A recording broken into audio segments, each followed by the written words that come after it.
자, 인사하겠습니다. 안녕하세요. 기운이 별로 없어요. 자, 앞으로 이제 1년간 제가 1차 과목의 부동산 학개론이라 그래요. 1차 부동산 학개론과 민법이 있는데 1년간 같이 부동산 학개론을 공부하게 될 황재원입니다. 만나서 반갑습니다. 자, 일단 이제 우리 수업 시작하는 거, 이 커리큘럼은 2시간 합격당이라는 거예요. 2시간 합격당이라는 거고, 짧은 시간, 하루에 이제 2시간 정도씩 강의만 듣고 집에서 간단히 복습해서 1년간 이렇게 가서 합격하는데 가장 적합한 최적의 점수를, 높은 고득점이 아니라 합격하기에 딱 알맞는 수업만 딱 진행하는 그런 커리큘럼이고, 잠깐 이제 오늘 첫 수업이니까 오리엔테이션 잠깐 하고 수업을 진행하도록 할게요.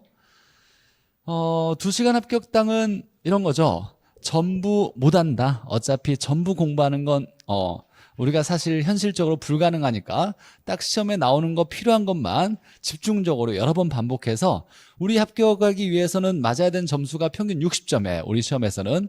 그러니까 실수하지 말아야 될 거, 안 틀려야 될 문제를 실수하지 않고 맞추기만 하면 60점 맞추는 데는 어렵지 않아요. 그걸 목표로 해서 버릴 건 좀 버리고 반복, 중요한 것만 무한히 반복해서 절대로 실수하지 않게 우리가 준비하는 과정이고, 자, 교재는 단권화를 시켰어요.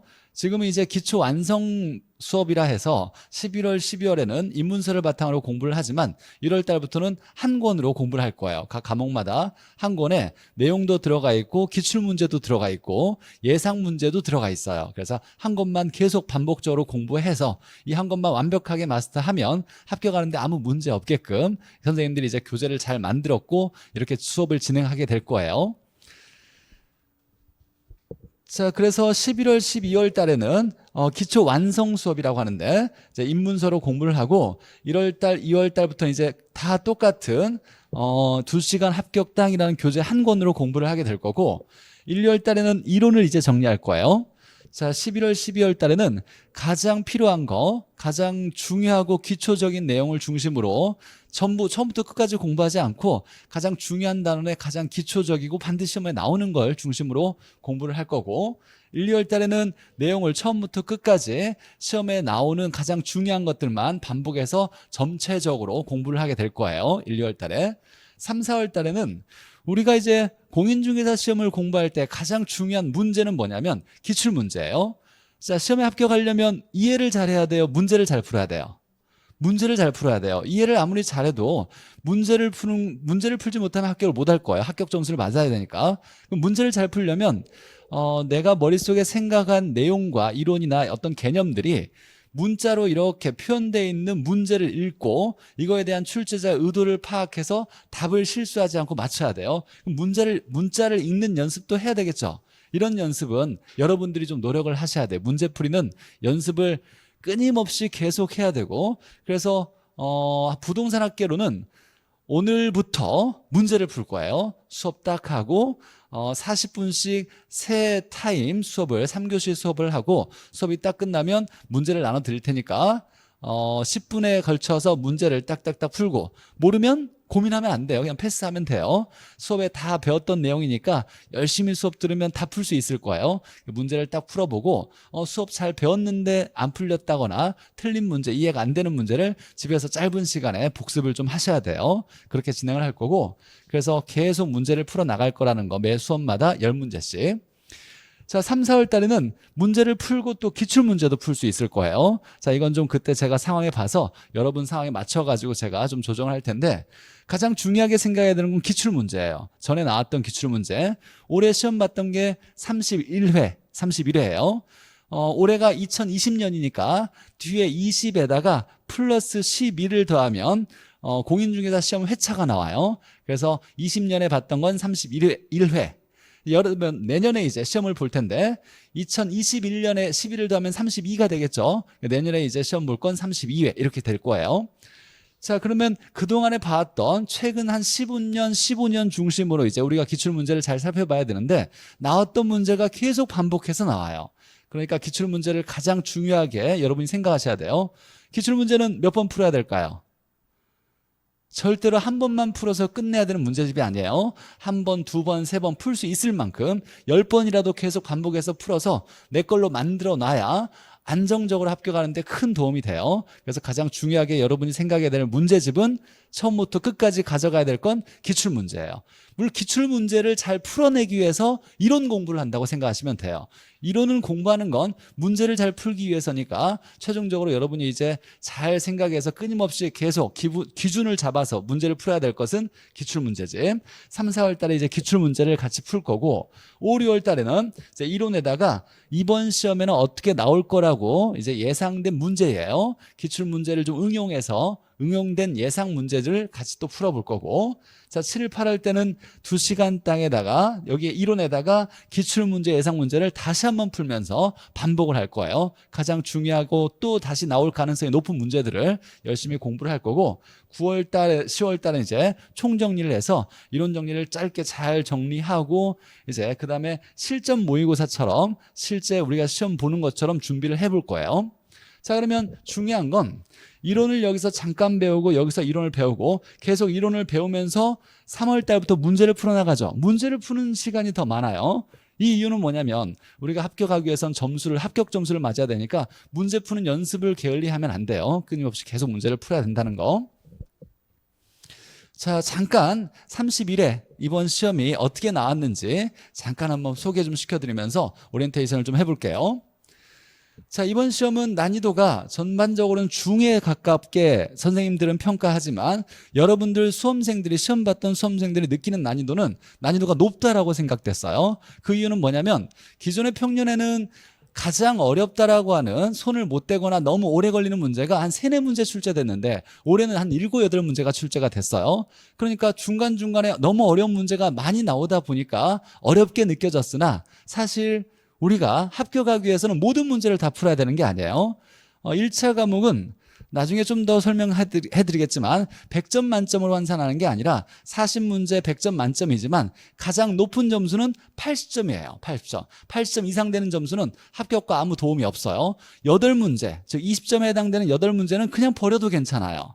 이유는 이따가 좀 설명을 하겠지만 어찌됐거나 우리가 가장 중요하게 문제를 풀면서 생각해야 되는 건 아무리 어려운 문제가 많이 나왔다 하더라도 이런 문제를 풀려고 달라들면 안 되고 그냥 버리셔야 돼요. 패스하고.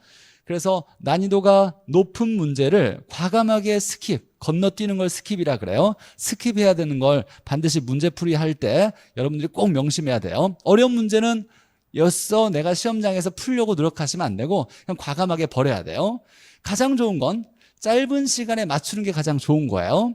두 번째 좋은 건 오랜 시간 들여서 이 문제를 맞추는 게 아니라 짧은 시간에 틀리거나 넘어가는 게 두 번째 좋은 거예요. 왜냐하면 우리 시험은 40문제를 푸는데 50분이 주어져요. 한 문제가 1분 10초에 풀어야 돼요. 지문이 길어요. 읽는 데만 해도 1분이 걸리는데 이거 하나를 좀 욕심내서 풀겠다고 3분, 5분 잡아내면 뒤에 더 쉬운 문제를 못 풀게 돼요. 40문제를 푸는데 50분밖에 주어지지 않으니까 OMR 카드 작성까지 해서 시간이 너무 모자라요. 그래서 어려운 문제는 과감하게 패스하거나 건너뛰는 연습을 충분히 하셔야 돼요. 그걸 목표로 해서 2시간 합격 커리큘럼이 나온 거고. 자, 그래서 난이도가 매우 높은 문제가 많이 출제가 됐는데 그와 상대적으로 난이도가 매우 높은 문제가 나온 거에 반면에 난이도가 중간에 해당되는 문제는 오히려 더 쉬워졌어요. 그래서 난이도가 낮은 문제도 더 많이 출제가 됐어요. 어려운 문제가 좀 나온 반면에 중위권 문제가 더 쉽게 나와서 합격하는 데는 오히려 더 쉽게 느껴질 수도 있어요. 과감하게 버릴 거 버렸다라면 좀 실수만 하지 않으면 24개를 맞아야 60점인데 24개 맞추는데 그렇게 어렵지는 않았어요. 근데 어려운 거에 내가 멘탈이 흔들렸거나 아니 너무 긴장하고 초조해가지고 알고 있는 것도 자꾸 실수하고 긴장하게 되면 시험지에 있는 문자가 안 보여요. 머릿속에 멍하게 뭘 잊고 있는지도 몰라요. 그리고 이거겠지라고 찍으면 나중에 보면 알고 있었던 건데 실수하는 결과가 생겨요. 이런 걸 하지 않아야 돼요. 어찌됐거나 어려운 건 과감하게 버리고 쉬운 거 맞아야 될 것만 맞추면 합격하는 데 크게 어렵지 않다라는 거 항상 머릿속에 난이도가 높은 문제는 과감하게 패스하거나 스킵해야 돼요. 건너뛰어야 돼요. 이걸 이제 연습을 계속 해야 될 거고 항상 모의고사 풀 때마다 여러분이 생각해야 될 내용이에요. 자, 계산 문제가 부동산 학개론에서 나오는데 평균적으로 9문제가 나와요. 40문제 중에 9문제. 어떨 때는 11문제까지 나온 적도 있어요. 그러니까 보통 한 25% 정도 나온다고 생각하면 돼요. 자, 계산 문제를 풀어야 될까요? 그냥 포기해야 될까요?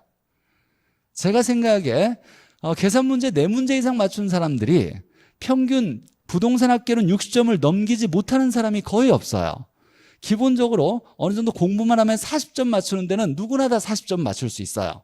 자, 그리고 우리가 이제 중위권 문제를 더 맞춰서 60점을 맞추기 위해서 20점이 필요한데 20점에 해당되는 것 중에 10점이 계산 문제에 해당되는 거예요. 계산 문제는 쉬운 문제가 없어요. 다 난이도가 중이나 상에 해당되는 문제인데 이 계산 문제를 사람들이 많이 어려워하지만 실제로 계산 문제를 연습을 하거나 공부를 하면 어려운 문제가 아니에요. 제가 더하기 빼기만 하면 쉽게 다 풀 수 있게 기초적인 수학 개념부터 잘 정리해 줄 테니까 여러분은 잘 공부해서 이해하고 연습만 하면 돼요. 그리고 이제 말이 없어도 부동산 학개론 시간에는 계산기를 딱 준비해야 돼요. 계산기 가져와야 되고 계산기는 뭐 비싼 거 말고 3,000원짜리도 아무 상관없어요. 3,000원짜리나 10,000원 정도짜리 다이소에 가면 이런 거 팔 거니까 그런 거 하나 준비해야 되고 계산 문제가 9문제가 올해도 출제됐는데 자, 4, 5문제는 거의 어려웠거나 새로운 유형이거나 응용된 문제가 나와서 거의 손을 못 대거나 버려야 될 문제. 이런 문제는 5문제 정도는 그냥 과감하게 버리고 이 4문제가 합격을 하는데 반드시 필요한 문제였어요. 이 4문제는 기존에 나왔던 문제, 계산 문제에다가 똑같이 딱 보자마자 답이 나올 수 있는 거, 30초도 안 걸려서 풀 수 있는 거, 1분 안 넘어가는 거, 나왔던 문제인데 숫자만 바꿔서 냈던 거, 이런 문제가 항상 4문제 이상 출제가 돼요. 우리가 목표로 하는 건 이 기존에 나왔던 계산 문제, 똑같이 나왔던 계산 문제를 실수하지 않고 풀어내는 거예요. 이런 연습을 하기 위해서 계산 문제를 좀 연습을 해야 돼요. 이 4문제가 10점에 해당되는데 이 10점이 합격을 결정하는 굉장히 중요한 문제 같아요. 보통 부동산 학개론에서 60점이 안 돼서 어렵게 좀 문제를 잘 못 풀었다거나 고배를 마시는 경우를 보면 한 문제, 2문제가 모자랄 경우에 이런 사람들의 특징이 계산 문제를 거의 다 손을 못 대거나 패스하거나 생각보다 4문제를 맞춰야 되는데 1문제밖에 못 맞췄다. 이런 분들이 굉장히 많아요. 그래서 하나, 2개 이렇게 떨어지는 경우는 계산 문제를 충분히 연습하지 못한 경우가 대다수예요. 그래서 그런 것들을 막기 위해서 안정적으로 합격하기 위해서 계산 문제가 필요하다라는 거, 계산 문제 절대로 포기하면 안 돼요. 만약에 내가 초등학교 때부터 산수 공부를 잘 못해서 더하기 빼기 또 이항이라는 거 이런 거 잘 모르겠다 그러면 포기하면 안 돼요. 창피하면 안 되고 그동안에 공부 안 했더라도 우리가 합격하기 위해서는 필요한 내용이라고 제가 말씀드렸으니까 저한테 찾아와서 질문하면 이것도 몰라요 라고 하면서 제가 면박 주지 않을 거예요. 친절하게 잘 설명해 줄 테니까 좀 질문하러 오는 게 용기가 좀 필요할 수 있어요. 처음에 좀 서먹하고 어려울 수 있겠지만 편하게 오시면 제가 친절하게 설명해 드릴 테니까 좀 용기 내서 질문하시도록 해야 돼요. 아무리 쉬운 거라고 해도 모른다라면 질문하셔서 해결하도록 하고 자 그래서 1년 동안 공부할 때 계산 문제를 4문제 이상 맞추기 위해서 노력을 할 거고 수학 능력이 조금 있다. 전에 내가 산수 수학 중학교 때까지 수학을 조금 했다 그러면 4문제 이상 즉 6문제 7문제까지 충분히 맞출 수 있어요. 그러면 계산 문제를 6문제 7문제 맞췄다 그러면 절대로 1차 떨어질 리가 없어요. 절대로예요. 계산 문제를 집중해서 열심히 공부해야 된다는 거 이것도 명심해야 되고 자 단원별 출제 비중을 봤더니 자 원래 이제 우리 부동산 학개론은 암기해서 풀 수 있는 단원도 있고 총 8단원으로 구성되어 있는데 이해를 해야만 풀 수 있는 문제의 단원이 있어요. 자 근데 이해를 해야 되는 단원이 어떤 단원이냐면 경제론이라는 것과 그 다음에 투자론 그 다음에 금융론 일부와 감정평가론이에요. 이 3단원이 이해를 해야만 문제를 풀 수 있어요. 특히 경제론과 투자론이 그래요. 우리 학개론에서 가장 어렵다라고 하는 단원이 경제론과 투자론이에요. 처음에 좀 경제론을 보면 이렇게 어려워? 부동산 학개론 이렇게 어려운 과목이었어? 라는 생각이 좀 들 수 있어요. 이걸 잘 고비를 넘겼는데 좀 가면 투자론이 또 등장해요. 가장 어렵다라고 하는 단원이에요. 근데 이제 기존적으로 시험 문제 출제됐던 비중을 봤더니 경제로는 5.5문항이 출제가 됐대요. 총 40문제가 출제가 되는데 자 8단원이니까 각 단원마다 5문제씩이 출제가 되면 총 40문제가 딱 될 건데 자 얘는 5.5문항이 출제됐는데 별로 출제 안 되네라고 생각할 수 있겠지만 경제론을 잘 알아야 정책론에 있는 내용의 2문제 이상을 쉽게 풀어낼 수가 있어요. 그래서 사실 이 경제론은 7, 8문제에 해당되는 문항이 출제되는 단원이고 투자론을 봤더니 7.5문항이에요. 즉 평균적으로 7문제, 8문제가 출제가 돼요. 감정평가도 7문제가 출제가 돼서 이 세 단원이 거의 20문항을 차지해요. 세 단원이. 그러니까 문제도 많이 나오고 이해를 해야만 문제를 풀 수가 있어요. 이해를 못하면 문제에 손을 못 대요. 그래서 이해가 중심이 돼야 되니까 설명을 잘 듣고 집에서 좀 어렵게 느껴지는 건 복습을 조금씩 해야 되겠죠. 자, 그래서 우리 11월, 12월 달에는 중요한 단원 경제론과 투자론을 중심으로 해서 반드시 시험 문제 나오고 좀 어렵게 느껴지는 걸 충분한 시간을 들여서 천천히 제가 차근차근 이해시켜 드릴 테니까 11월, 12월 기초 완성 단원에는 다른 단원도 물론 나갈 거예요. 근데 이 단원을 중심으로 제가 시간을 좀 많이 할애해서 공부를 하게 될 거예요. 자, 근데 출제된 31회 때 출제된 문항수를 보니까 얘가 좀 특이해요. 최근 15년 동안 단 한 번도 이렇게 나온 적이 없는데 투자론이 7문제 이상 거의 항상 출제가 됐어요. 근데 올해만, 딱 올해만 그래요. 최근 15년, 20년 동안에 딱 올해 31회만 투자론이 3문제밖에 출제되지 않았어요. 이건 좀 굉장히 특이한 일이에요. 왜 그런지에 대해서는 아직 잘 모르겠지만 출제자가 문제를 좀 어려운 문제는 너무 어렵게 내고 쉬운 문제는 좀 쉽게 내려다 보니까 투자로는 어떤 문제를 내도 좀 어렵게 느껴질 수 있어요. 이 문제들을 빼고 다른 문제에 하나씩 추가해서 난이도를 좀 쉬운 문제를 낮췄다라고 생각될 수도 있고 지금 정권이 정책에 대해서 말이 워낙 많다 보니까 정책론의 비중이 조금 높게 나왔어요. 이건 지금 뭐 정치적인 문제가 좀 연관될 수도 있다고 하지만 근데 우리가 중요한 건 이제 내년에 어떻게 나올 거냐죠. 내년에. 자, 내년에는 투자론이 올해처럼 조금 나올까요? 많이 나올까요? 어떨까요? 항상 올해 나왔던 시험 문제의 답은 절대로 바로 다음에 시험 문제의 답으로 나올 수가 없어요. 그런 문제는 없어요. 올해 시험 문제의 답이 됐던 지문은 절대로 다음 시험에 똑같은 답으로 나올 수가 없어요. 그러면 올해 만약에 투자론에 문제가 많이 안 나왔으니까 내년에 여러분이 시험 볼 때는 어디에서 많이 나오냐면 투자론에서 사실 많이 나올 거예요. 투자론 문제가 많이 나올 거니까 중요한 단원이어서 이걸 소홀히 하면 안 돼요. 좀 어렵게 느껴질 수 있지만 11월, 12월 달에 기초 완성 단계에서 제가 천천히 잘 차근히 설명해 드릴 테니까 여러분도 좀 같이 노력을 하셔야 될 거예요. 자, 합격 점수를 얻기 위해서는 이번 시험도 마찬가지로 난이도가 쉬운 문제, 그냥 기본적으로 공부만 하면 18문제는 충분히 맞출 수 있었고 난이도가 어려운 문제, 손 안 대야 되는 문제 8문제가 나왔어요. 이건 절대로 풀지 않고 버려야 되는 문제예요. 자, 그리고 난이도가 중위권 문제가 14문제가 출제됐는데 60점을 맞추기 위해서는 24문제를 맞춰야 돼요. 그럼 난이도가 가장 낮은 문제, 실수하지 않고 18문제를 맞췄다라면 자, 몇 개를 더 맞추면 되냐면 6문제를 더 맞추면 되겠네요. 근데 계산 문제는 다 난이도 중이나 상위에 해당되는 문제예요. 계산 문제는. 그러면 계산 문제 기본적인 거 여기에 해당되는 거 4개 이상 풀고 그다음에 난이도 기출문제가 좀 응용됐던 거 공부를 했으면 그런 거 몇 개 더 풀면 24문제 맞추는데 그렇게 어렵지 않은 거예요. 그러니까 크게 겁먹지 않아도 되고 우리가 가장 중요한 건 우리 시험에서는 평균 60점이 합격 점수니까 틀리지 말아야 될 문제를 안 틀리는 게 가장 중요하다. 가장 기본적이지만 이걸 머릿속에 잘 정리해놔서 실수하지 않도록 문제풀이 연습을 좀 많이 충분히 하셔야 돼요.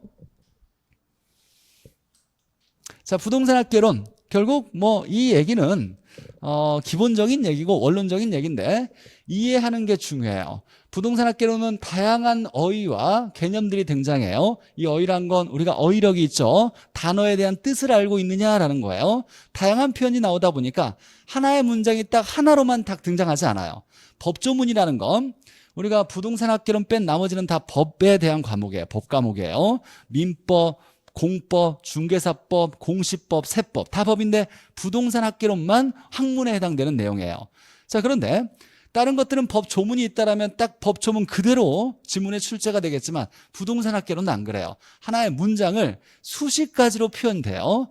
계속 비슷한 다른 단어를 쓰면서 그러면 이제 여러분들이 단어의 뜻을 많이 알고 있어야 되겠죠. 어휘력이 굉장히 풍부한 사람들은 부동산 학개론을 쉽게 공부할 수가 있는데 그렇지 않으면 좀 어렵게 느껴질 수 있어요. 이걸 이제 제가 해결을 해드릴 텐데 일일이 이 단어 뜻을 막 정리해가지고 여러분한테 설명하진 않을 거예요. 수업 중에 이 단어의 뜻이 뭐다라고 제가 다 풀어줄 건데 풀어줄 때 알고 있는 단어라면 잘 다시 한번 정리해 놓으면 되고 모르는 단어였다라면 옆에다 메모하면서 나중에 이 단어 찾아봐야지 하면서 네이버라도 좀 찾아보면서 단어의 뜻을 해석해 봐야 돼요. 그래서 가장 쉬운 공부의 첫 번째 단계는 단어의 뜻을 이해하고 있어야 돼요. 단어의 뜻을 이해해야 지문이 쉽게 풀려지니까 제가 단어가 나올 때마다 풀어드릴 테니까 잘 머릿속에 정립을 좀 해놔야 돼요. 여러 번 반복해서 설명을 할 거예요. 자, 그리고 아까 얘기했듯이 원리를 이해해야만 풀 수 있는 문제의 단원이 있대요. 이게 아까 얘기했던 경제론, 그 다음에 투자론, 그 다음에 금융론, 감정평가론 같은 거예요. 이런 건 원리를 꼭 알아야 문제에 접근할 수 있다는 거. 자, 계산 문제 포기하면 안 된다는 거죠. 자, 계산 문제는 4문제 이상 맞추기 위해서 제가 잘 정리해 줄 테니까 계산기 가서 풀어다 보면 오히려 더 뿌듯해요. 계산 문제를 나중에 하면 오히려 계산 문제가 쉽다는 사람이 굉장히 많아요. 이건 딱 풀면 답이다 라고 딱 정해져 있어요. 그러니까 계산 문제 푸는 재미가 좀 쏠쏠할 거니까 포기하지 말고 같이 노력만 하고 처음에 조금 어떤 계산 문제에 대한 두려움이나 이런 연습 단계만 딱 넘어가면 오히려 훨씬 쉽게 느껴질 거예요. 계산 문제가. 열심히 할 거고. 자, 단순하게 암기할 내용도 있는데 이런 것들은 제가 재밌게 쉽게 암기할 수 있도록 암기 코드를 좀 마련했어요. 이런 암기 코드도 같이 가능한 말하면서 여러분도 그냥 가만히 앉아서 눈만 이렇게 깜빡이면서 수업 듣지 마시고 제가 얘기할 때마다 같이 되뇌이면서 말하면서 머릿속에 좀 기억을 해놓도록 해야 돼요. 암기 코드를 활용해서 암기할 거라는 거. 자, 이건 잠깐 이제 보여드릴 건데 뭐 중요한 자료는 아니고 31회 때 나왔던 기출문제와 제가 수업했던 강의 자료가 어떻게 연관성이 있는지 이것만 잠깐 살펴볼게요. 자랑하려고 하는 게 아니라 이렇게 공부하면 이렇게 기출문제를 풀어낼 수 있다를 잠깐 보여주려고 하는 거니까. 자, 예를 들면 제 교재가 혼공이라는 교재가 있어요. 혼자 공부할 수 있도록 혼을 담은 공부책이란 뜻이에요. 혼공 이렇게 했는데 혼공 시리즈가 몇 개 있어요. 자, 저기에 핵심 키워드라는 핵심 키워드 정리집이 있는데 여기서 중요한 키워드를 빈칸을 채워놓고 이렇게 채워나가는 연습을 시킬 거예요. 이런 연습을 하는 책인데 자, 봤더니 이 문제에서 총론 11번에 표준산업 분류에서 관련 서비스업에는 부동산업을 구분할 때 관련 서비스업에 해당되는 것이 관리업과 업으로 구분된다 이렇게 나와 있어요. 여기에 들어가는 건 뭐냐면 중개, 자문, 평가업이에요. 중개, 자문, 평가업. 그러니까 관련 서비스에는 부동산 관리업이 있고 중개업, 자문업, 평가업 이렇게 구성되어 있다는 거예요. 우리가 공인중개사 자격증 따는 것은 중개업을 하려고 하는 거죠. 중개요. 그러면 공인중개사 자격증이 있어서 중개업을 한다라면 대리업도 할 수 있을까요? 누군가가 부동산을 가지고 있는데 내가 외국으로 나가야 돼서 이걸 팔고 싶은데 외국으로 나가야 되겠다. 그러니까 내가 대리 위임을 해줄 테니 중개업자에게 공인중개사에다가 거기서 대신 이거 팔아줄 수 있겠냐라고 위임하고 넘어갔다고 치죠. 그러면 대신 이걸 팔아줄 수 있어요? 당연히 할 수 있어요. 공인중개사가 되면 경매에 대한 대리업도 경매 대리업도 할 수가 있어요. 법적으로. 그러니까 중개업에는 당연히 대리업도 포함되어 있고 자문은 상담을 얘기하는 거예요. 상담. 영어로 상담을 뭐라고 할까요? 컨설팅이라 그래요. 무슨 컨설팅일까요? 투자 상담이겠죠. 누군가 부동산 사려고 왔어요. 이 사는 게 좋겠냐? 나중에 값어치가 올라가겠냐? 이렇게 물어볼 때 이거 어찌어찌 해서 좋을 것 같아요 라고 상담하면서 돈을 받을 수 있는 거예요. 이런 걸 컨설팅, 상담업, 자문업이라 그래요. 평가는 감정평가를 얘기하는 거예요. 자, 이런 지문이 있는데 자, A형 2번에 이렇게 나왔어요. 표준산업 분류상 관련 서비스업에 이거죠. 관련 서비스업에 해당하지 않는 것은 이라고 하니까 관리업, 중개자문, 평가업 뺀 나머지겠네요. 자, 그러면 여기에 관리업이 있죠. 관리업. 그 다음에 중개업. 대리업은 중개업에 포함돼요. 중개 및 대리업이고 자문업, 투자 자문이죠. 투자 상담. 그러니까 이것들이 다 관련 서비스업에 해당되니까 답은 이렇게 4번이라고 체크하면 되겠네요. 이렇게 지문을 연습하면 이런 문제를 풀어낼 수 있는 거고 몇 개만 더 보죠. 자, 나중에 경제론에 가면 절량이냐 유량이냐 우리 학계론에서 단순하게 암기하는 것 중에 일부긴 해요. 이거냐 저거냐 이렇게 두 개로 구분하는 게 있어요. 자, 그럼 둘 다 열심히 공부해야 돼요? 아니면 하나만 잘 정리해야 돼요? 하나만 잘 정리해야 돼요. 하나만 완벽하게 정리해 놓고 이게 아니면 이거다라고 이렇게 구분을 할 건데, 자, 어떤 양을 측정할 때 절량이 있고 유량이 있는데 절량에 해당되는 얘가 뭐가 있냐면 최근 10년 동안 우리 시험에 나왔던 절량은 사실 찾아보면 수백 개의 개념들이 있어요. 근데 이런 걸 다 공부할 필요가 없고 실제 시험에 나왔던 절량만 딱 정리하자면 이렇게 되는데 이 암기 코드를 이렇게 공부했어요. 제자가 통부인이다 이렇게 암기했어요. 제자가 통부인. 이 제자가 아니고 그냥 배우는 사람을 제자라고 하죠. 그런 느낌으로 이제 암기하는 거예요. 이 제자는 재고를 얘기해요. 팔지 못하고 창고에 쌓아둔 거나 중고를 재고라 그래요. 중고, 쓰던 걸 재고. 그 다음에 이 자는 자산이나 자본을 얘기해요. 이건 재산을 해당된다. 재산에 해당되는 개념이라고 생각하면 돼요. 내 총 재산을 자산이라 그러고 내 총 재산에는 빌린 돈이 있고 내 거 돈에 해당되는 것도 있어요.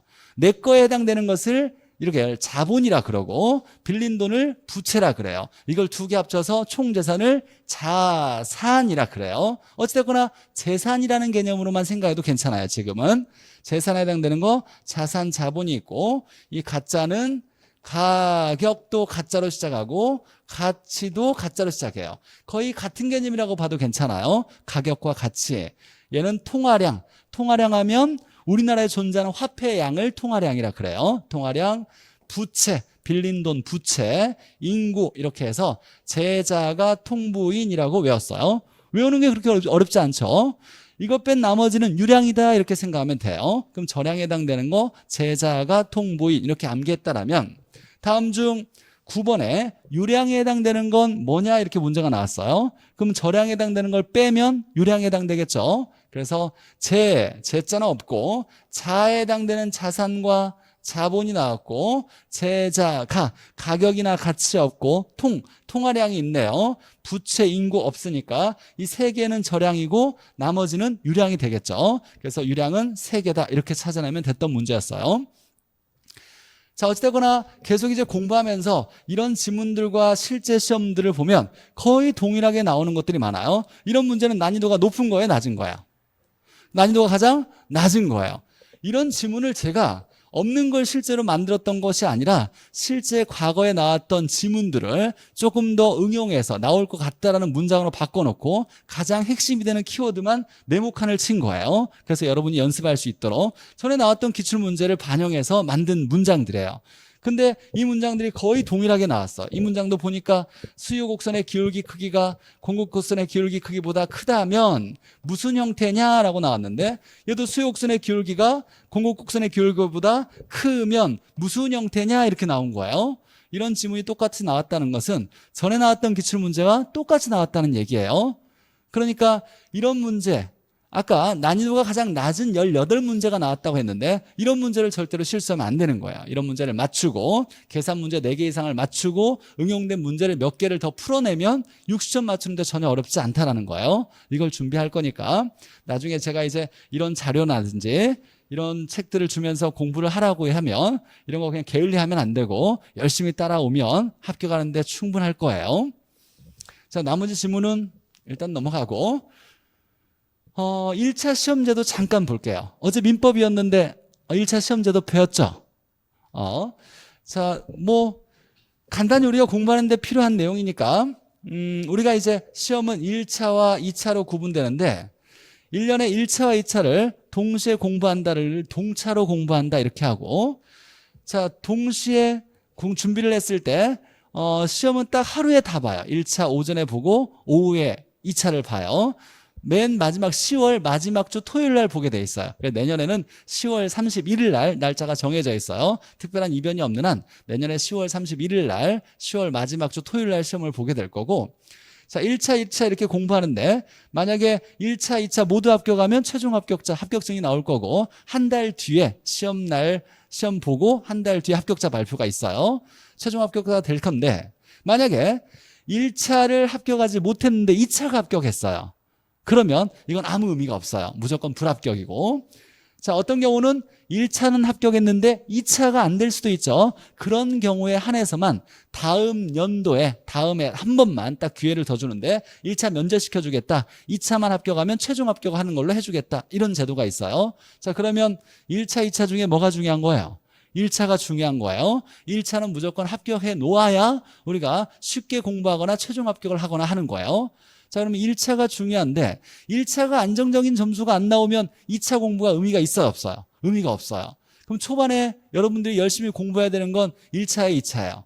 1차를 열심히 하셔야 돼요. 그래서 3월달, 4월달 될 때까지는 나머지 집에 가서 내가 복습할 시간이 있다거나 공부해야 될 부분이 있다면 2차 과목을 펴면 안 돼요. 1차 과목에 민법이나 학계론을 펴면서 공부를 해서 3, 4월달이나 또는 5월달, 6월달까지 1차 점수가 55점 이상 이렇게 안정적으로 나와야 2차 공부가 훨씬 수월하게 공부가 될 거예요.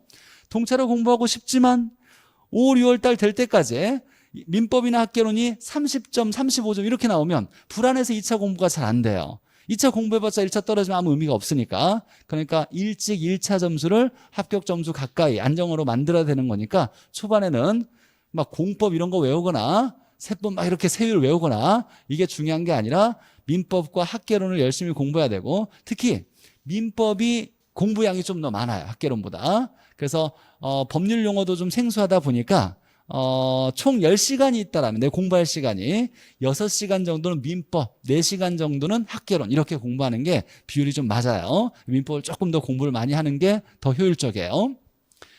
자, 어쨌든 1차가 중요한데 1차에는 부동산 학계론과 민법 이렇게 두 과목이 되어 있고, 자, 평균 60점이면 합격을 해요. 근데 꽈락이라는 제도가 있어요. 40점 이상은 돼야 돼요. 40점까지는 합격할 수 있어요. 근데 40점 밑에 한 문제가 2.5점이니까 하나를 더 틀려서 37.5를 맞으면 평균이 60점 넘어도 무조건 불합격이에요. 그러니까 40점은 넘어야 되고 두 개 합쳐서 평균 60점을 넘으면 합격이 되는데, 자, 예를 들면 이런 거 보죠. 50점 맞았고 70점 맞았대요. 그럼 여기 10점을 보태주면 60점, 60점이니까 합격 되겠네요. 자, 얘는 봤더니 이 두 개 합쳐서 2로 나누면 60점이 넘어가요. 평균 60점이 넘지만 얘가 꽈락이 있으니까 무조건 불합격이에요. 여기서 우리가 좀 확인해 볼 게 뭐가 있냐면, 확인해 볼게.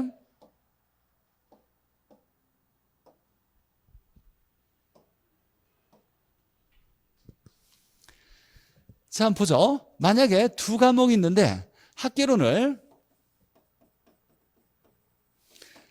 꽈락만 면하는 최소 점수를 맞았어요. 40점. 자, 그러면 민법을 얼마 맞아야 합격한다? 몇 점 맞아야 돼요? 60점? 80점이죠. 80점을 맞아야 여기에 20점을 보태주니까 합격이 될 수 있겠죠. 자, 80점만 맞으면 합격이에요. 근데 만약에 민법을 85점 맞았다, 90점 맞았다, 95점 맞았다 이렇게 맞았다라면 기분은 좋을 수 있지만 이 점수는 합격하는 데 관련이 없는 점수예요. 합격하는 데 가장 높은 필요한 점수는 몇 점이냐면 80점이에요. 왜냐하면 얘는 최소 점수 40점은 맞아야 되니까, 꽈락이라는 제도가 있으니까 40점 이상은 돼야 돼요. 그럼 최소 40점을 맞는데 1차에는 두 과목밖에 없어요. 그러면 한 과목이 최소 40점을 맞았다면, 가장 낮은 점수를 맞았다면 얘를 가장 높은 점수를 맞아야 합격을 하는데 가장 높은 점수는 80점이면 합격하는데 충분해요. 그러면 80점 이상의 점수는 의미가 있다 없다? 의미 없어요. 아무 합격하는데 필요가 없는 점수예요. 그러면 20점에 해당되는 문항이 몇 문항이냐면 8문항이 되는데, 이 8문항은 40문제 중에 그냥 버려도 괜찮은 거예요. 합격하는데 아무 도움이 안 되는 점수인 거예요. 그러니까 40문제를 풀 때 모든 문제를 다 풀려고 달라들면 안 되는 거예요. 어려운 문제가 있거나 시간이 오래 걸리면 과감하게 패스 스킵하고 건너뛰고 쉬운 문제를 딱 보고서 실수하지 않게 우리가 문제 푸는 연습이 중요한 거예요. 1차 과목에서는 굉장히 또 중요한 얘기, 어려운 걸 패스할 텐데 그 이유가, 과감하게 패스해야 되는 이유가 합격하는데 필요한 가장 높은 점수는 몇 점이다? 80점이에요. 80점보다 높은 점수는 아무 의미가 없어요. 합격하는데 도움이 전혀 안 돼요. 그냥 기분만 좋다 뿐이지. 그리고 사실 정말 열심히 공부해가지고 이런 점수 맞을 필요가 없어요. 실제로는 얘를 좀 못한다, 얘를 좀 잘한다 그러면 얘를 한 55점, 얘를 잘하면 한 65점 정도 맞아서 60점을 맞추는 게 효율적인 거예요. 사람마다 학교를 잘하는 사람이 있고 민법을 잘하는 사람이 조금 있어요. 좀 뭐 사람의 두뇌들이 학습 능력이 다 다르다 보니까 차이가 있긴 한데, 어찌됐거나 기본적으로 어떤 과목에 치우치면 안 되고 두 과목 다 열심히 하겠지만 꽈락이란 제도가 있으니까 40점을 넘어가되 가장 높은 점수를 맞추는 건 80점이다. 그 이상에는 필요가 없다는 거야. 그러니까 공부할 때 좀 어려운 거 나오더라고 하더라도 제가 이제 중요한 걸 설명하다 보면 어려운 게 좀 등장할 수도 있겠죠. 어려운 거 나오면 이제 이해가 됐다라면 내 걸로 만들면 되는데, 선생님이 설명하는 거 하나도 못 알아듣겠다, 집에서 좀 복습했는데도 전혀 모르겠다 그러면 더 책을 가지고서 막 학문 연구하면 된다 안 된다? 안 되는 거예요. 그냥 넘어가는 거예요. 넘어가서 두 번째, 세 번째 공부할 때 쉽게 이해될 수도 있으니까 처음에 어려운 게 좀 나오면 너무 스트레스 받지 말고 그냥 패스해도 괜찮아요. 우리 앞으로 많은 시간 남았으니까 꾸준하게 포기하지 않고 계속 수업 들으면 자연스럽게 이해될 때가 올 거예요, 분명히. 그때까지 좀 기다리셔도 괜찮아요. 그리고 정 알고 싶으면 뭘 해야 돼요? 저한테 찾아와서 질문해야 돼요. 그럼 제가 친절하게 잘 설명해 줄 테니까. 자, 2시간 합격당에서 이제 11월, 12월 과정을 기초 완성이라고, 기초 완성 과정인데, 자, 1주차 때 뭘 할 거냐면, 자, 교재는 입문서로 공부를 할 거고, 자, 1주차 때 오리엔테이션 및 그 다음에 경제론을 중심으로 이제 공부를 해 나갈 거예요. 물론 처음에 부동산학 총론도 좀 나가요. 중심이 되는 걸 얘기하는 거고. 자, 1주차에는 부동산학 총론에다가 경제론 일부 나가고, 두 번째 경제론 나가고, 세 주차에 시장론, 정책론 일부 나가고, 자, 여기에서 2주차에 걸쳐서 투자론을 좀 열심히 공부를 할 거예요. 마지막에 금융론하고 감정평가. 자, 7단원의 개발관리론이 있는데 걔는 단순 암기가 대부분이에요. 그래서 나중에 공부해도 쉽게 맞출 수 있는 문제들이 많다 보니까 좀 천천히 공부해도 괜찮아서 좀 밀어 놓을 거예요. 자, 처음에 이제 우리가 잠깐 이제 시간이 됐으니까 좀 끝내고 다시 좀 시작할 텐데, 2교시 때 해야 될 건 뭐냐면 학개론의 차례, 이거 이해하고 암기할 거예요. 공부를 잘하는, 효율적으로 잘하는 첫 번째 방법은 어떤 모든 과목에 목차, 차례를 잘 머릿속에 정리해 놓고, 아, 이렇게 공부하겠구나, 이렇게 구성되어 있구나 라고를 머릿속에 정리해 놓고 이제 기본적인 세세한 내용들을 살을 붙여서 그 단원에 집어넣어놔야 나중에 문제풀이 할 때 쉽게 끄집어낼 수가 있어요. 목차를 모든 과목 다 그래요. 암기하고 좀 이해를 해야 된다는 거. 그래서 목차를 이해하는 걸로 시작할 거고, 자, 학교를 이해하기 위해서 기본 개념과 용어도 잘 정립할 거고, 11월, 12월 달에 단어를 막 풀어주면 그냥 듣고 흘리면 안 돼요. 내가 모르는 단어면 잘 머릿속에 차곡차곡 정리를 해놔야 되고, 시험에 반드시 출제되는 중요한 테마를 중심으로, 우리 2시간 합격당의 목표죠. 시험에 나오는 것만 공부해서 이게 나오면 절대로 틀리지 않겠다, 이것만 반복할 거예요. 그걸 중심으로 문제풀이까지 접근할 거예요. 매 시간마다 10문제씩 줄 거니까 이거 풀어서 수업했던 것들을 내가 잘 이해하고 있는지, 문제 잘 풀어낼 수 있는지 계속 확인을 할 거고, 자, 계산 문제도 계속 우리가 11월, 12월 달에도 계산 문제 연습을 할 거예요. 계산 문제 나오면 제가 풀이해 줄 테니까 잘 설명 듣고 이제 연습해야 되겠죠. 계산 문제도 잘 다룰 거예요. 자, 학습 방법은 다 알고 있는 거예요. 내가 일이 있어가지고 강의를 빠졌다. 그럼 다음 주 수업 있을 때까지 그 수업을, 전에 수업, 빠진 수업을 듣고 오셔야 돼요. 무조건.